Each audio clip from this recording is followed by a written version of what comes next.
My name's Jose. I play drums. My name's Zoe. I play bass. I'm Danny. I do vocals.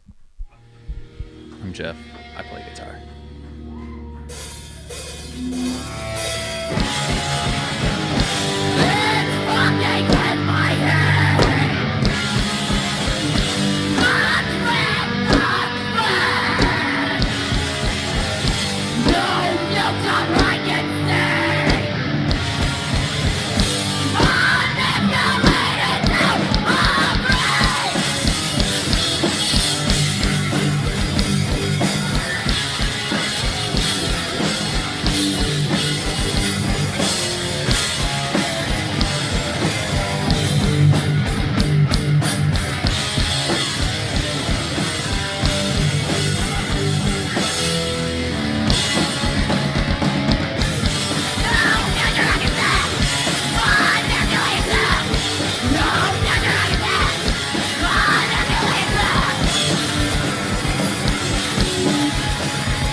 Welcome to England. This is your first tour outside of America. How are you finding it? Awesome. It's fun so far. It is fun. It's cheap. Everything is so much more affordable than the States. Yeah. Yeah. Yeah, I've been having a great time. Show so far, amazing. Well, hopefully tonight we'll continue. We're in an interesting little venue. The room is quite tiny, but the passion will be there, both from you guys and the audience. I'm sure of it. Been thinking a lot about your music and your lyrics, and they're very personal. A lot of them were inspired by experiences you had, I believe, with your father passing during COVID. Tell me about that. What's your process? How did that, all of the passion come out with that? Is it okay if I hold it? So Sorry for Your Loss was kind of written throughout that first year of COVID. I lost my dad to COVID, and we had a really complicated relationship, so it became a really emotional album. And I think complicated relationships with parents are political in themselves, because usually it means that something within your identity is something that they don't like, or that they don't approve of, or that has made it very hard, or there is a childhood trauma there. So, and like, watching somebody die from COVID was a pretty horrific experience, and something that was really isolating in a time frame, because he passed during the Delta wave, and that period where people were just like, we're done with COVID and it doesn't exist, and you have it monumentally affect your life, even if he wasn't somebody that I necessarily liked all the time, was really isolating, and kind of represented a lot of what's happening in the world to me, and how we handled COVID, and how little we care overall for human life. So yeah, Sorry for Your Loss kind of came from all of that, and it came from a really, really bad mental health space as well. And I think that, like, there's a lot of power and vulnerability, and it's something that is really scary to do, but it's really important to do. And that's, for me, what makes hardcore and punk and music like relatable and important. And those are all the things that like have hit me and kept me going over the years, especially when I was younger and got into it. So I feel like it's really important to put myself out there in what I write and how I do it. And that makes sense, because I think we've all, whether we're in front of the mic or just in the audience, get our anger and our frustration out with this beautiful music that's a bit aggressive, but hey, that's what gets it out for us. So you've got a perfect outlet with it. Yeah. What inspires the rest of you with writing the music?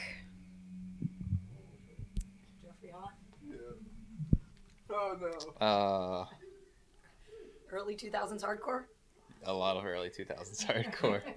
I mean, writing the music part of it is a lot separate, I think, from the emotional side of it, because a lot of what I'm doing is listening to like what I enjoy the most, and like what I enjoy the most, like, are not only like the riff side of it, but like the meaning, the message and the meaning behind it as well too. And as I'm trying to write, I try to make the songs dynamic across it to be able to allow Danny to fill that space with peaks and valleys of emotion that will hit harder. And that's like a main part of writing to me that's extremely important, that I try to communicate across via riff, but I think you do it pretty well, so good on that. And Danny, we were talking earlier about the scene in Portland and how many young people are involved. What do you think brings for them and for us to have them involved? I think that it is, I mean, it's a variety of things. We're really lucky in our scene that we have so many young people who are involved. Like, one of our biggest bands is a group of 15-year-olds, and they are all starting zines and booking shows. And I think like part of it is giving those bands chances and making sure that we like actively engage with them and actively put them on shows and encourage them. And especially like Portland, where we have like a huge queer scene as well, making sure that like everybody feels like they have a place in the scene and everybody feels welcome. Because I know like when I was younger, I felt like as like a femme presenting person, like I had to fight tooth and nail all the time. And that's not a scene that I would want to encourage or create for anybody else. So I think like making sure we create space for the younger generation is really, really important. And it's hard. I think like there's so much glorification of the older bands and the classic bands, especially with all of the reunions. And then we have package tours that are now such a huge popular thing that don't leave space for locals, that when it comes to growing scenes, it's like gotten a lot harder. So I think it's a lot of making sure that like we as a group, we try and be really intentional with our shows. We try and like make sure that we involve the younger kids, and we really are specific about playing all ages shows, because all ages more than anything else is what's going to grow a scene, and like invite those kids in and make sure that they know that they're welcome. And you mentioned about the LGBTQ plus scene. Do the kids or anybody who's LGBT, you know what I'm trying to spit out, I always stumble over that. How do they feel welcome? Are they welcome on the whole? Or is it just pockets? I think Portland is a little bit different than a lot of other places, but I mean, hardcore, I think there's always been a divide between like what we know as like queer hardcore and punk and everybody else, especially like we like to call it capital H hardcore, is like the mainstream stuff. And it makes me like kind of sad sometimes, the division that happens, because like I feel like we as a band like will play shows where every band is like trans and queer, and it's like dominantly like a very diverse crowd, and then we'll play a show where I am the only person on the mic or in a band that is not a cis dude, and the crowd is very similar, and it does feel like there is this drastic divide and people don't show up for both. Portland is a little bit better than most scenes, and our queer hardcore scene is like fighting really hard for its place and producing a really amazing bands and doing really cool stuff. And I think that's happening like everywhere. That just doesn't get its due. And you see it as fests, you see it on all of the big shows and the big tours, that like there's a lot of amazing queer bands and trans bands doing really cool things that are not getting their due.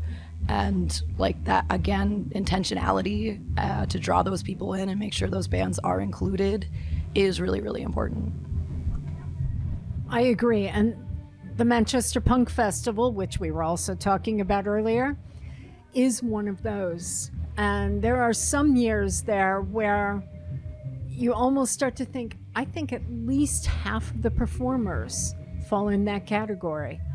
And it's just beautiful to see that it's just, nobody makes that divide anymore, you know, in certain groups, that everybody is just like, you're a human being, you like the music, hi, welcome, enjoy it. So it's good to see that kind of thing. And I'm glad to hear it's happening over there as well, because I'm so tired of people being marginalized. And as a woman who's been involved in extreme music for more decades than I care to count, I'll never forget sitting backstage and everybody thinking I was somebody's groupie. And, you know. That still happens. Yeah, it does. Or what band is your boyfriend in? Yep. Or Do you get that a lot? I don't get it as much as I used to, but it still happens. Of like I've literally had to go get a bandmate to prove that I'm in the band to the bouncer, because he's told me girlfriends aren't allowed in. It's things like that still happen, unfortunately, and it's the world we live in and the world we're hopefully changing. But yeah. Changing it one mind at a time. But yeah, that made me furious hearing that. This next song goes out to anybody who's queer in the room.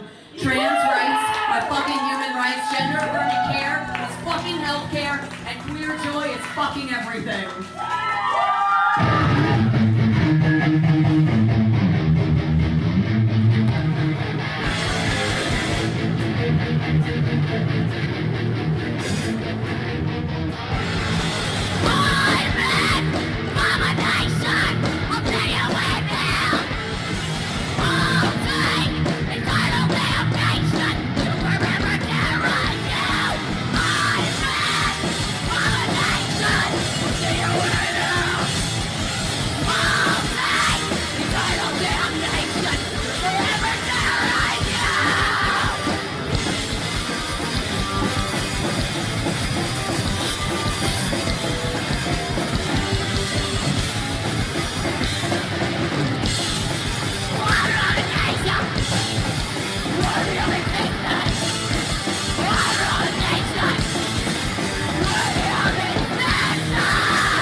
Guys, I was talking earlier with Danny about the subject of my t-shirt, not my president.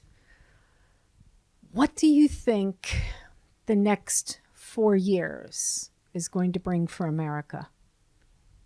It's gonna be absolute garbage.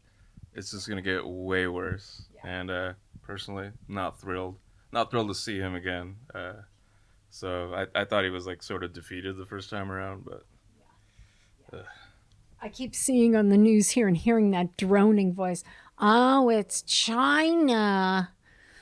Ugh, and I thought I was done with that. But no, he's back. He's haunting us. How about you? Where are you seeing things? It's the most boring dystopia I've ever seen in my life. I didn't think that like the end of the world was gonna be me going to work every day. Personally, it fucking sucks. I'm straight up like scared a lot of the time for a lot of reasons, like being a union member from like a union family and seeing like his like active like rallies against it and like tearing apart the entire country in every single way is just, it's bad. I relate. My father was in the UAW. Oh my God. Why? And people in the unions are voting for him and supporting him. It boggles the mind. How about you? I'm extremely worried about all the marginalized communities that are going to get alienated and attacked first. It's been a rising sentiment of hate across the country over the past 8 years, and with a lot of people, whether they are actively acting that way towards other people, they're uplifting and putting a stamp on those types of actions from the top down. And it's one person at the top, but it's millions of people acting that way at the bottom. And the silence of these people about those particular issues is acceptance. Silence in this case is violence, and it's not good. Danny, you want to tell us some of your thoughts? Because I know you've got a lot. We talked a lot before. I mean, I think the guys put it pretty well. Like, I'm really freaking scared more than anything else. I'm really angry. I think it's going to be so much worse than anybody expects. And there's this sentiment that because you're fine, just pop it in, you're fine. There's this sentiment that because he wasn't necessarily effective the first time around, that we don't need to worry. And I think there was a lot more checks and balances surrounding him. And I also think we have people like Elon Musk and other billionaires that are now behind the scenes. And I'm really scared because I think it's going to be far more effective. I think there's going to be far less checks and balances. And I think everything and anything is on the table. And we have red states that have already passed really screwed up laws that are continuing to. And there's a lot of things happening that I don't even think people are realizing is happening. Florida is forcibly detransitioning inmates. Like, we have so many things that are testing grounds for the national that are happening. A bunch of different red states are getting rid of no fault divorce right now, basically saying that you have to do a year of counseling before you can get a divorce. Like, everything's on the table. Project 2025 is basically what is behind the scenes of Trump at this moment, and the things that are planned around that are meant to disenfranchise everybody. They're meant to take away all rights. They are meant to, like, I read an article discussing how the problem with the birth rate is education in women, and how they have specific plans to make it so women cannot get higher education in our country. So I really do think, like, well, things are going to get fought in the courts and et cetera. A lot of things are not, and he's going to do whatever the hell he wants this time around, and there's no checks and balances. So yeah, I'm scared. In fact, that Project 2025, I call it the American Christian Taliban. And I think it may be sounding outlandish to say that we may be subjected to wearing burqas, and we may not have to wear that full veil with just the slit and hiding everything of our body. But it will happen even if we don't have to wear the clothing. So keep fighting against that, please.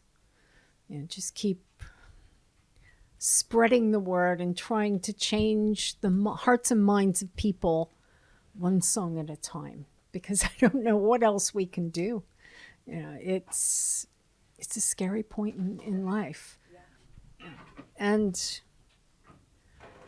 where do you think, because back in the 80s, the punk scene really took off with a lot of anti-Reagan sentiment. We didn't see it enough with the first Trump. Do you think we'll see it again with the second? I'm not sure. I feel like a lot of people, and specifically men in hardcore and punk, don't realize the right-wing influence that's happening and the reach that it has.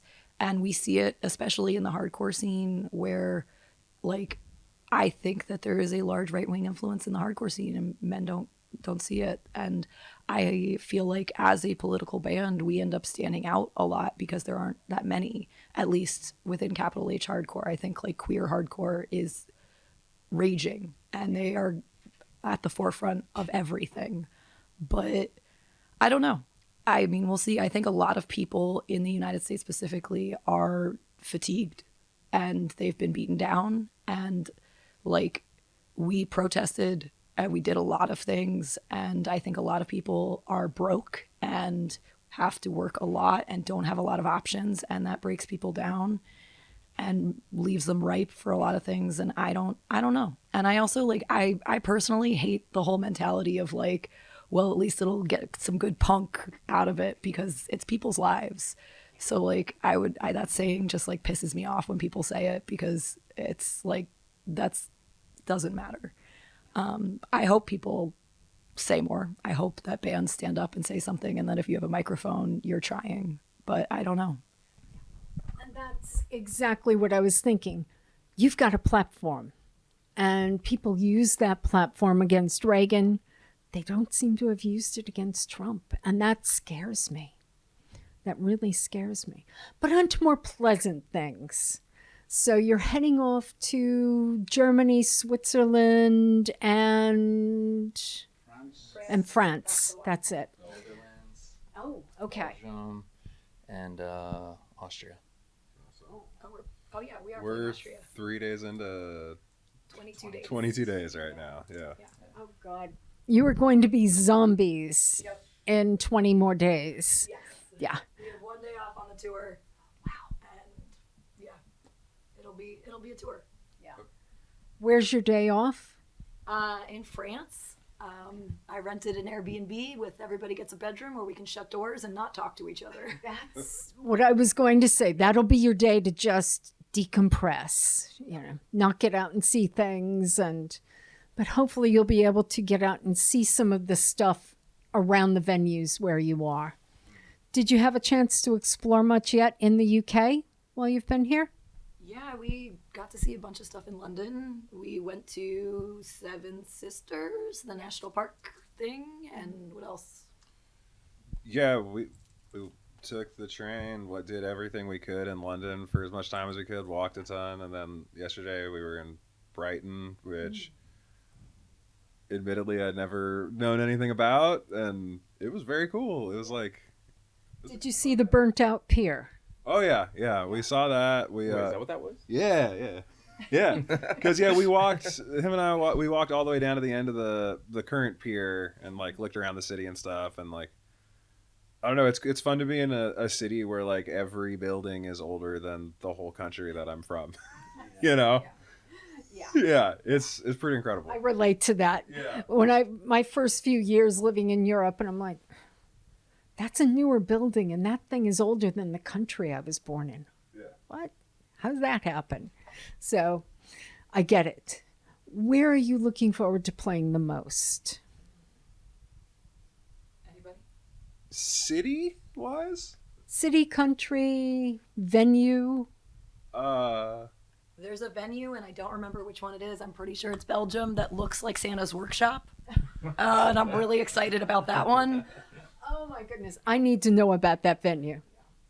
City wise, I'm excited to see. I'm really excited to see Brussels, and we also have a Sunday show in Dresden that I'm also excited to just go look around. Just go stare at old stuff, Well, Dresden was pretty much bombed out, yeah. so it's going to have a huge American influence. Yeah. But there are still some things there. Yeah. And in Brussels, look for the mannequin piss, the little pissing boy statue, but he's tiny. He's very tiny. He's only that big. But you will find him if you follow the signs. Most people get lost. Follow the signs. All right. Well, you guys need to get ready for your set tonight. I can't wait to see you playing, see your passion, see your energy. Thank you so much for speaking with me.